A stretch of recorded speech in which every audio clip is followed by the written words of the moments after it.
Just make yourself comfortable. Bring your legs together. First of all, just have a quick look. I'm married to Michelle. We've been married for 5 years. I've got 2 children. Rebecca, she's 12, going on 13, but actually going on 18. And Harry's 7. It goes back to when my childhood. I had Perthes disease, both hips, as a child. And the treatment then was to let it get quite bad, and they did an osteotomy.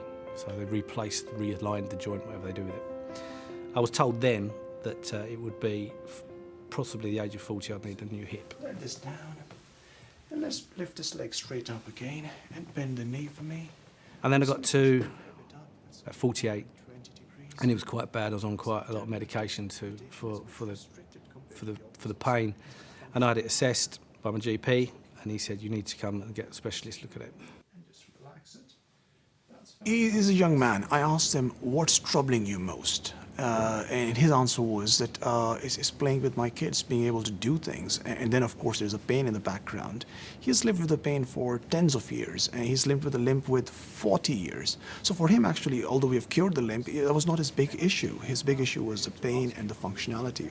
And we thought, how bad is the joint? How can we achieve it in a suitable fashion? And that dictates then whether we do opt for one of the 3 options. The first option for us is do not do anything. Leave nature to its own means. The second is do something keyhole surgery-wise. The chance of that being successful in degenerated joint is rather modest. And the third thing when I saw him was to find a modern joint replacement which can conserve enough bone for him, but give him enough function and pain relief.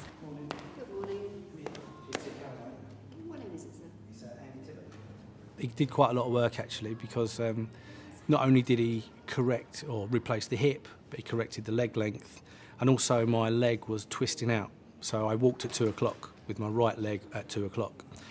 Physiotherapy is terribly important after any operation, but something like a total hip replacement, a patient has usually been in pain for a fairly prolonged period of time before they have that procedure.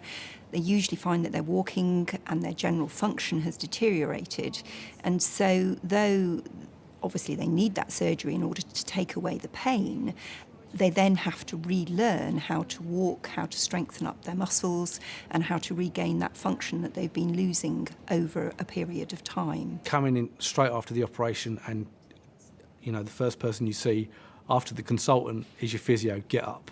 You know, and that is literally a few hours after. And the rehabilitation through physio, yeah, I completely understand why it is just as important as the operation, that you go to physio and you do the exercises and you get on with it.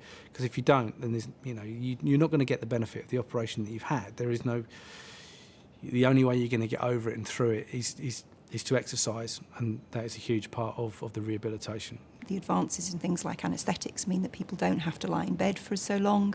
So we're encouraging people. Andy got up the evening of surgery, which for most people is a sort of, are you sure? Am I allowed to do that? So it takes an awful lot of coaxing and persuasion, and yes, that's absolutely fine, but the whole team is involved. They've got the appropriate pain relief, and initially they're getting up supported by nurse, physio, etc.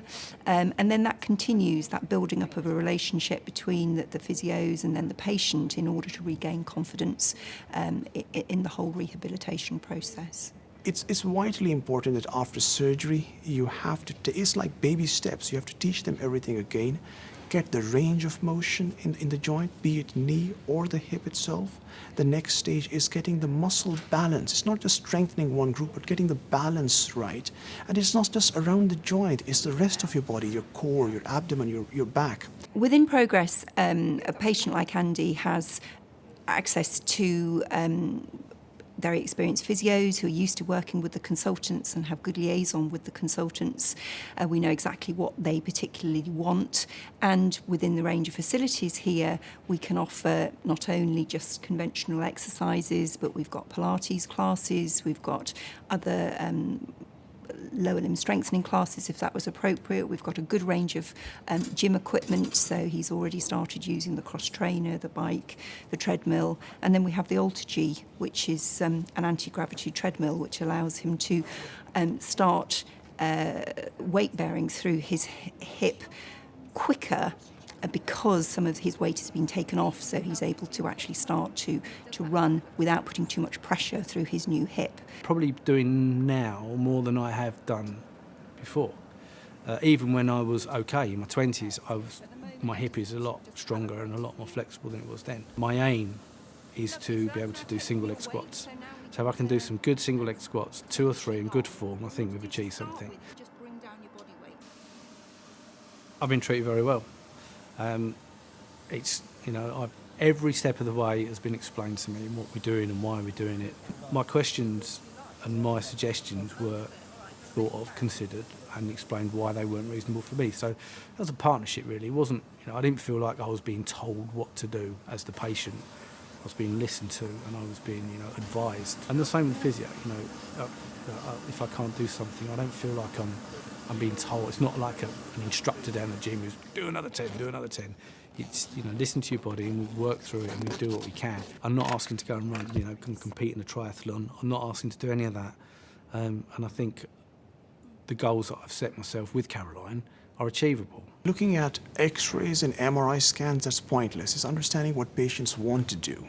If Andrew was the same patient and he had an ambition that he wanted to do climb certain rocks, I do that myself and I know the sort of moves that he's going to be able to do. Joint replacement won't be for him. I will say, well, get it out of your system over the next 18 months, 2 years, and we'll get to that stage.